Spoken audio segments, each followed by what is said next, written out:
And as we move on, we'll say that policy fora such as the Cyprus Forum are now a growing trend, as you can experience today from panel discussions and the addresses of distinguished personalities from Cyprus and abroad. And what is the impact of such policy fora internationally, if any? Let us now welcome Terry Martin, international news anchor, who will moderate a discussion around conference diplomacy, and if I may add, how important this is in the wider nexus of policy networking across the board. Hello, and welcome. I'm Terry Martin. I'm a Berlin-based television news anchor and conference moderator, among other things, and it's a great honor for me to be here at the Cyprus Forum. I want to thank the organizers for arranging this and inviting us to be here. This is a particularly interesting session for me because I moderate at conferences all over the world, dealing with all sorts of different topics, but I've never finally been able to talk about the nature of conferences themselves, and that's what we're doing. This conference addresses one of the key reasons for even hosting such forums, such policy forums, and it's just a question that doesn't get asked very often. The organizers of the event have asked us to explore one particular question that I find very intriguing, and the question is, how do forums like this influence policy making? How does that work? What are the mechanisms behind it, and how do you measure success? Maybe we'll come away with a few good practice examples that others can think of too. And because we're hosting this under the banner of transparency, we're also going to be addressing, of course, the question of transparency. How transparent are these forums about who's backing them and what their goals are? Exactly what is it that they want to achieve? Is that always clear?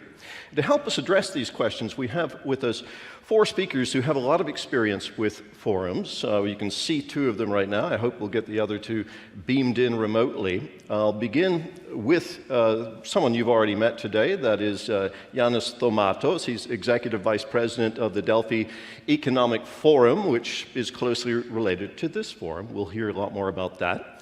And I'm hoping we have with us also Alena Kudzko, someone I know well. She's Vice President for Policy and Programming at GLOBSEC. GLOBSEC is another organization that I have worked with closely. They host the Bratislava Forum in the capital of Slovakia every year.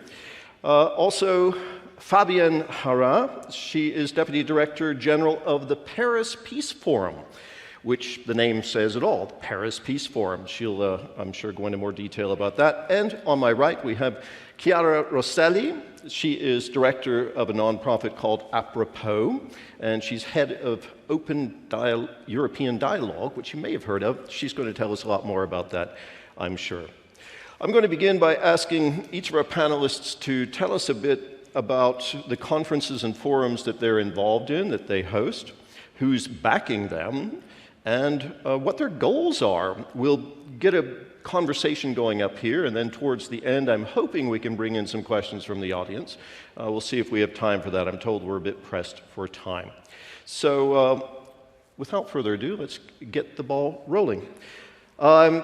Just can I confirm with the organizers that we do indeed have our other two guests with us, because I haven't seen them on the screen yet.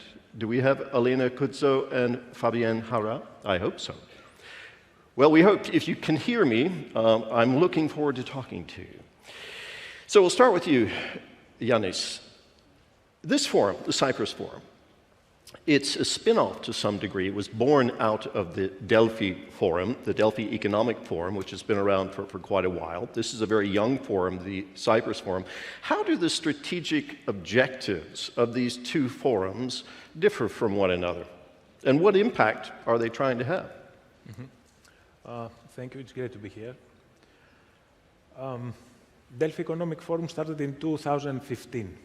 In 2015, if many of you will remember, it was a difficult period for Greece, meaning that there was a deep economic crisis, capital controls, etc. So we decided that, and we knew that a lot of things are happening around the world, that we were too much preoccupied in dealing with the economic crisis and everything that brings to society such a crisis. So we thought that it's time for Greece to have a forum that will discuss megatrends, so to speak, that will discuss policies that are more focused on the long term and less focused on the short term that we were discussing now. So we decided to organize the Delphi Economic Forum and promote, that's our goal, and promote sustainable growth policies and inclusive growth, always with a focus on the future. And then when we did the first couple of forums and we saw that there was a need and it was growing in terms of like people who were participating, in terms of the outcome of the conversation, then we decided, we thought that it was a natural step for us to leave Greece and deal with, let's say, with our neighborhood. Because if we think that we live in a global village and Greece is our house, then we have a neighborhood, which is the Southeast Europe and the East Med. So the first stop was Cyprus. We've met with a Cyprus Forum President, Nicholas Kyriakidis, who shared the same values and the same vision and the same, what he wants for his country is the same as we want for our country. So we decided to have this forum. And then we had satellite events, as we call them, in Tirana, in Albania, in Skopje, in Sofia, in Belgrade, and in Brussels and Washington, which is the decision-making cities. So this is the plan, this is how we think about it. So in a nutshell, we share the same values with Cyprus Forum. We would like to discuss trends, we would like to discuss sustainable growth policies, and this is what brings us together. And I'm very happy that I see this forum that is growing in terms of significance in Cyprus and outside of Cyprus. Yeah, I can see very, very easily how the Delphi Economic Forum would focus on growth, presumably economic growth, sustainable, inclusive economic growth. What I've heard so far of the Cyprus Forum, this is my first time here. I've been listening to all of the inputs this morning and found them very stimulating. It's quite political in nature. The division of Cyprus is something that is being foregrounded here as well, and how that might be overcome. We heard from the UN High Representative who talked about that. So I'm hoping to maybe dig a little deeper into that with you as we move on. Alena Kudzko is with us now. You can see her on the screen. Alena, I hope you can hear me. I can see you smiling. How are you? I can hear you well. Thank you so much, everybody, for having me. Yes, thank you. I'm glad you could make it. Now, GLOBSEC, you and I have worked together. Just to be transparent about all of that, I've hosted several events with GLOBSEC, and you host the Bratislava Forum as well as the Tatras Summit. Tell us, Alena, what is it that these events are aiming at achieving? What do you aim to achieve with these events? For all the convenience that we do, we have two broader goals. We want to generate ideas that have some kind of positive impact on security and economy in Europe and beyond. And we also want to make sure that these ideas resonate and are taken on board by people who have the power to implement them. And I explain a little bit what I mean by that. First point is this generation of ideas. It does matter in what setting and with whom you are discussing something. So we help to create formats and curate the panels in a way that allows people who otherwise probably wouldn't have talked to each other to discuss something and be in the same room. And of course, social element matters here. If you are in a more relaxed atmosphere and you do not have the fear that every word that you utter will necessarily end up in official communique or conclusions, you are a bit more outspoken and ready to discuss things. And of course, the second point is we want to be a platform that helps ideas to resonate. I'll give you a real life example. For example, a President Macron comes and delivers a speech that outlines a change of thinking in the French foreign policy. And he does that because he knows that he can reach major audiences who might get his ideas on board, or if they do not, at least they're aware of his thinking. So this is also a measure of success for us. We want to make sure that important announcements are made during the forum and that there is absorption of the ideas by the audience members. I appreciate that, Alena, also giving us some examples of what success would look like, because that's something I want to ask the other panelists as well as we move on. Fabienne Hara, there she is. It's great to see you. I'm glad you could be with us today, Fabienne. I hope you can hear us okay. How are you? Are you in Paris?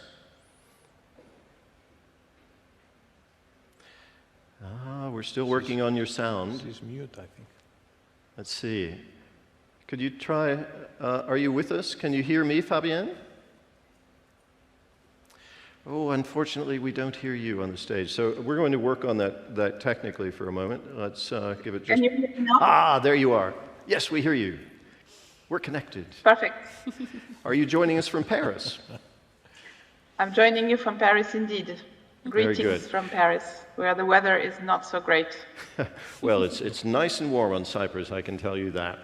Fabienne, again, glad you can make it. Now, if you haven't, I hope maybe you've already heard what we have said so far, but I'm just trying to get, first of all, from each of the four panelists in this session, your input on what your forum is about and what it is you hope to achieve. So, presumably, since your forum is a peace forum, the Paris Peace Forum, it's about trying to promote peace or help to prevent and end conflict. How do you go about doing that with your forum? Thank you so much for your question. We are called the Paris Peace Forum, but it's a little bit of a misnomer, if I may ask. I may start my response by this, because we are really a global governance platform. So we think about peace in a very broad sense. We think about the 50 nuances of peace and how peace is built through dialogue and cooperation. What are the foundations of peace? And we've decided to focus our mission, our mandate on global governance and how to support global governance. Just a very quick word about how the Paris Peace Forum was born, because it makes, I think, really relevant future discussions on multilateralism and on the global geopolitical context. It was born in 2018, and at that time, if you remember, the global context was really challenged by the rise of nationalism and populism in various parts of the world, including in Europe and in America and elsewhere. And at that time, the global multilateral system, the UN system, was really being challenged. And it was, in that context, really difficult to make global governance agreement work, to reach global governance agreement, to reach consensus, because of the geopolitical competition, first of all. It was also really difficult to make the international system adapt to new big challenges, new global challenges, such as climate change, but also the rise of technologies and this whole idea of governing global commons, common spaces like outer space, for example, or oceans or forests, and so on, and also global public good like global health. And we've seen that with the COVID pandemic afterwards. So the idea was to provide a platform for dialogue and cooperation between all kinds of actors, states, of course, international organizations, of course, but also private sector, philanthropy, civil society from all over the world. So we call ourselves a multi-actor platform. We're practicing multi-actor diplomacy, or sort of not official diplomacy, semi-official diplomacy. And then we also try to we try to work on emerging norms. We try to provide a platform to discuss all these issues that have no institutional homes in the international system. And then we provide platform for dialogue. We create coalitions. And the idea here, and I'll stop that there after this, is to produce ideas that will eventually become norms. And the norms, of course, have a trajectory, right? And I'm sure we'll discuss impact and measure of impact later on. But the norms have this trajectory of, first of all, being ideas, being discussed, among a small group of people, and then this group of people starts enlarging, and the community of people discussing these ideas and these new norms starts becoming larger and larger and larger, and then these norms start emerging at a higher level, and they, to just use the expression of Pascal Lamy, who was the president of the forum for quite a few years, right. They start at the gaseous state, and then they become liquid, and then they become solid. But for norms to become solid and to transform into international treaties, you need a very, very favorable, very positive international system where cooperation and dialogue can actually lead to binding treaties. Sure. We are not really in that kind of atmosphere, political atmosphere at the moment. Okay. So we, at the Paris Peace Forum, we work on the gaseous and the liquid stage of the norms. We try to push them up so that they mainstream, and that the idea of governance continues to Fabienne, strengthen. I hope you can hear me. Thank you very much. That's really quite a very broad set of priorities that you laid out there. Global governance, trying to create norms, working with the public sector and the private sector, very, very broad in terms of the scope. I will want to ask you to tell us also briefly how you measure success given that very broad scope. But first I want to bring in Chiara here, who's been sitting patiently beside us now for quite a while. She's, again, director of this nonprofit called APROPOS, head of Open European Dialogue. Tell us, what are those things, and what is it that you hope to do? You work for you have different partners or different entities that you serve. They come to you, or you go to them and say, we want to achieve this. To what degree are your clients looking, or not clients, but your partners looking to impact policymaking? Yeah, sure. I'll be as brief as possible so we can try and also have a conversation, but I think the starting point is just to explain a little bit the Open European Dialogue and what it is, and the sort of 8+ years that have brought us here, and then brought to the creation of APROPOS as an institution that now hosts this organization. And essentially, it's Europe's first informal dialogue platform for elected members of parliament. And if I may, I'd like to explain what we do by trying to also answer directly the question that we have today, which is how do we influence or think about influencing policymakers? Because that's kind of what I had prepared. So I'm going to say a little. That's what I would be very grateful for that. So I think when we think about how, how we influence policymaking, the first question we have to ask ourselves is, how do we define having an impact? And that depends, of course, on the various objectives that our forums have. And for us at the Open European Dialogue Forum, what we do is we work with politicians, and our work is all about promoting quality conversations and more constructive exchanges between political voices across countries, across the party spectrum, and somewhat irrespectively of the thematic policy area, right? So for us, this means that when we consider our impact, we try and look at it not through the lens of a specific influence we've had on a policy, but more the influence we've had on the way that policymakers relate to and understand political perspectives that are not their own. And so for us, the impact, the sort of success that we always look out for is, are our members developing a more profound understanding of the political positions of others? How do you measure that? Yeah, well, through mainly testimonial. So you have to talk to them and find out what are they taking out of the network. In general, working with alumni has worked even better because they are more open then to share their own experiences. But maybe I can give 2 examples of stories that we've heard in the past from our members. For example, reconsidering their working relationships with an opposition party inside their own parliament because of a connection that they had made through the network. Or differently, we can look at, for example, a significant and also very relevant to us being in Cyprus,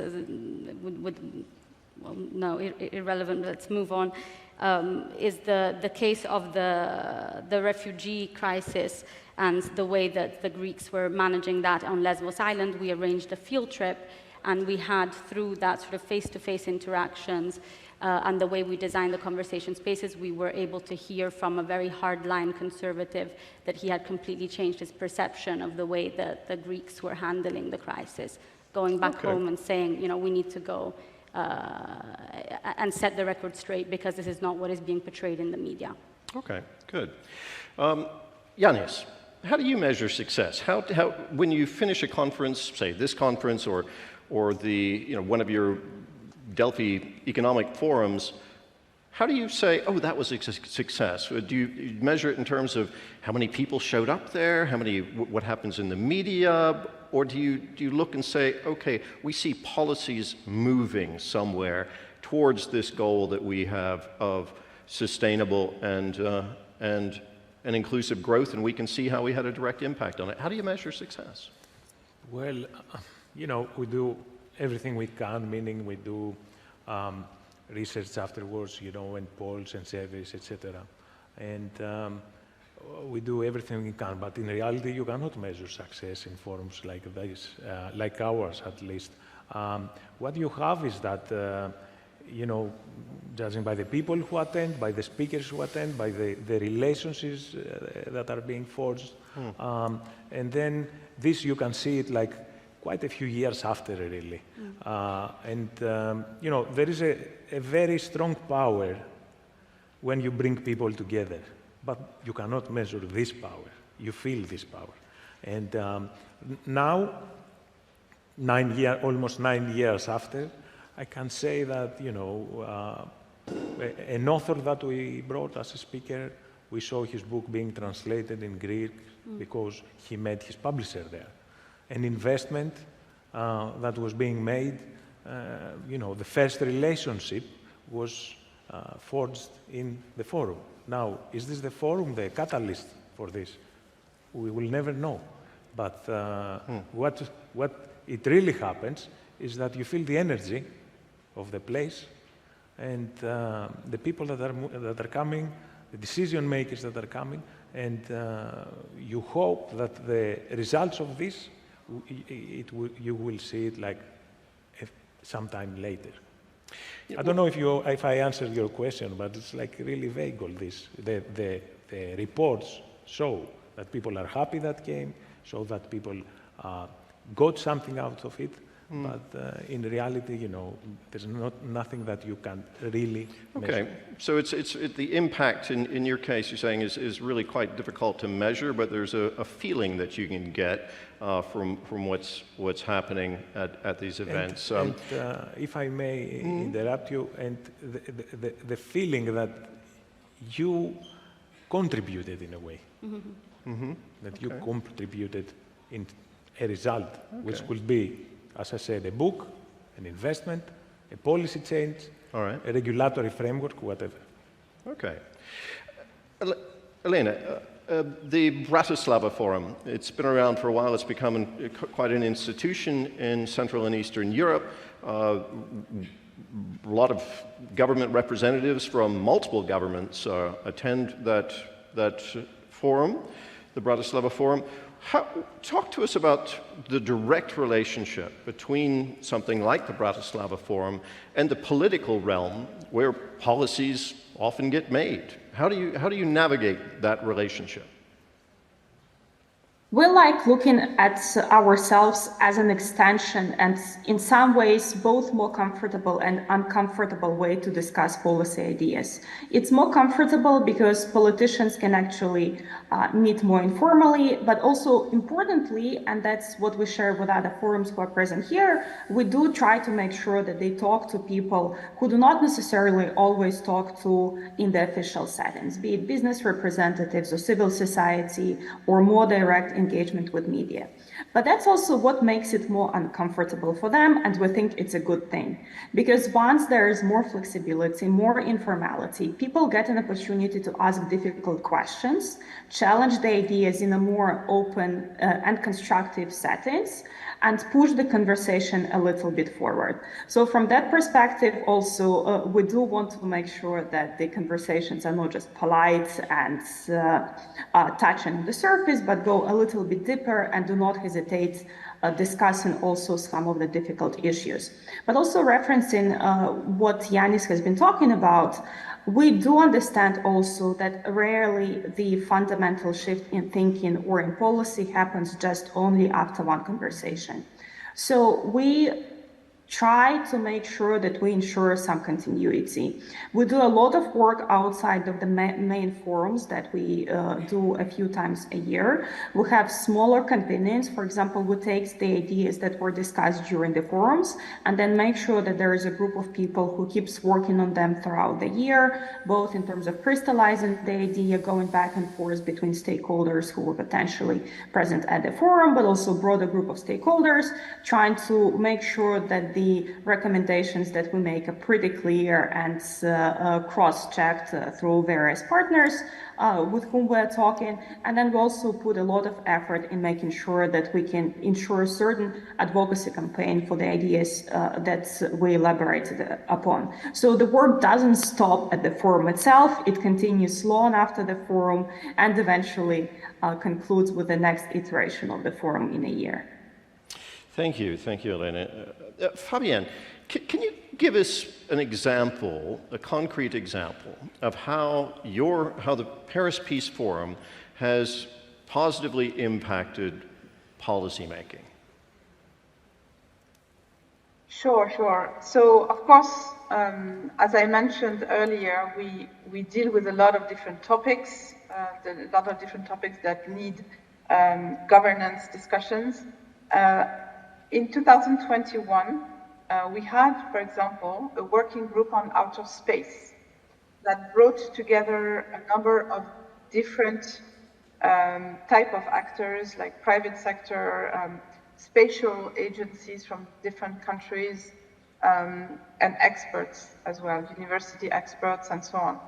And from this working group came out this idea that there needed to be more action on space debris, right? Because there are millions of space debris floating in outer space, like little pieces of satellites and so on.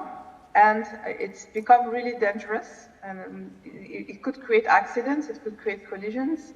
And then the action to actually destroy these debris also are quite aggressive and could also provoke diplomatic incidents. So the realization that our working group had was that there was a big vacuum in terms of governing this issue. And so they launched a coalition called the Net Zero Space Initiative, that addresses this issue of accumulated debris in the low Earth orbit. And this coalition had a lot of success. And now we have over 60 entities that have signed the declaration, and the community keeps growing. It's updating, of course, and broadening its scope. It goes now beyond the issue of debris, but we are constantly, and it's really fascinating process to watch. Every week, every month, somebody new signs the declaration and says, I'm committed to this. I'm committed to a clean space, because that's exactly what it is. How do you make outer space sustainable? And this idea that because there are only just a few countries, about a dozen countries that have access to outer space, that have the technology and the means and the resources to actually operate in outer space. All right. Okay. How do you bring these people together? How do you how do you agree, on norms, and how do you agree on the commitment to make outer space sustainable? And secondly, to make outer space also accessible to countries that don't have access. Because if the outer space is not sustainable, then it will have a lot of consequences, including on the low and middle income countries that have no access to space. Right. So anyway, so that's one example. I have other ones. That's a good example. I really appreciate that. Now unfortunately we're a bit pressed for time here. The conference is running a little behind. We only have about 7 minutes for this session. Of course, I want to bring Chiara in for just a moment too, and maybe there's a question or two from the audience. I don't know if we're set up to. I don't see microphones, so maybe we'll just keep it up on the stage, because there's one more question, really key question that I wanted to address too. So I'll just raise it right now at this point where we only have just a few minutes left, and it's concerning funding. Who's talking about transparency? We are holding this event under the banner of transparency. Conferences cost money, even if it's a think tank. All things cost a lot of money. In the case of a physical conference like this one, there's the cost of this venue, of all the technical crews, but the travel for the speakers being flown in from all over the world for the accommodation of the speakers. All of these things cost money, and you need sponsors or partners for this. I'm just wondering to what degree these sponsors or partners influence the agenda of events like this, and how you deal with that. How do you negotiate that? Is this an issue for you, Chiara? Yeah, so we run the OED mainly as a consortium, which helps. So it's not one funder. It's funded by 4 philanthropic foundations in Germany and Belgium. And I think that that's key of also maintaining that independence, is making sure you're diversifying. I think in our own experience, to be fair, there's a set theory of change to which they have to buy into, but afterwards it is understood that you are the expert in how to navigate that. So it's, to be honest, rather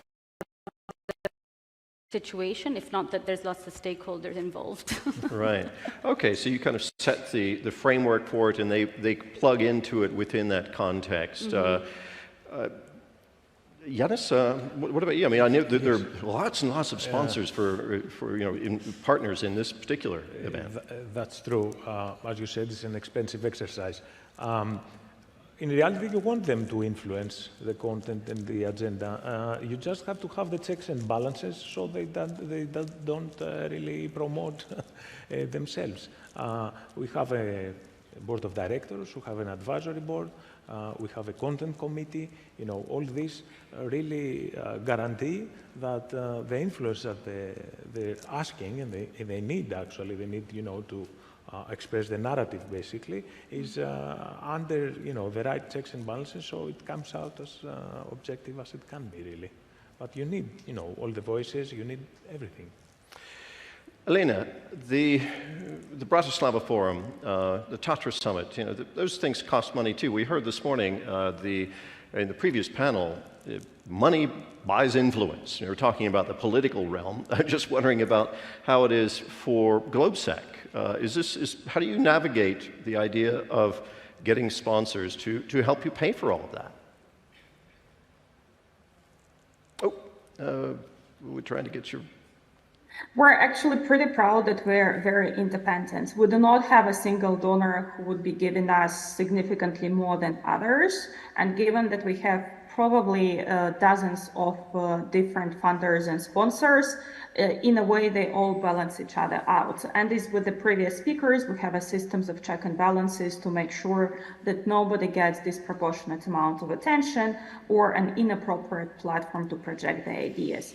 But actually, I think this problem is not always a problem. What I mean here is that most partners who we work with actually understand that even for them, it's better to engage into the conversation instead of just prophesizing their ideas or their solutions.